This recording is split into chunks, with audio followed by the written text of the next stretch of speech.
আমাদের পদ্ম মাটিতেই হয়েছে এবং একটা না দুটা ডাল বেরোয়েছে, একটা এটা আর একটা এটা। মানুষের তো টবে হয় না, বাট আমাদের কিন্তু মাটিতে হয়ে গেছে। হয়তো অনেকে বিশ্বাস করবে না, এটা একদম অবাস্তব একটা জিনিস, এটা আমরা কেউ কোনোদিন দেখিনি, কিন্তু আজকে আমি আমার বাড়িতে নিজেই দেখতেছি আর খুব ভালো লাগতেছে। আর চন্দন আসে দেখার জন্য, বলে আমি দেখবো কবে থেকে বলতেছিল, তাই দুইজনে মিলে আজকে ফটো তুললাম এটার মধ্যে। আপনারা দেখবেন, আমি একটু পরে এটাকে গ্রুপে দিয়ে দিব।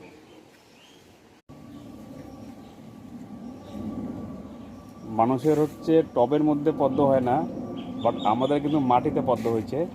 আর আমি চন্দনকে দিয়ে মাপাচ্ছি কত ফিট হবে। আশা করি 6 ফিট তো স্টিকটা হবেই, কাছাকাছি। চন্দন 5 ফিট 6 ইঞ্চি আছে।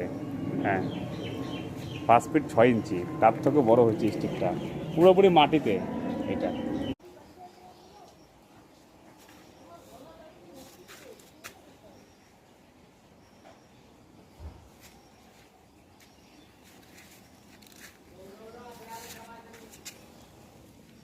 পুরো মাটিতে পদ্ম।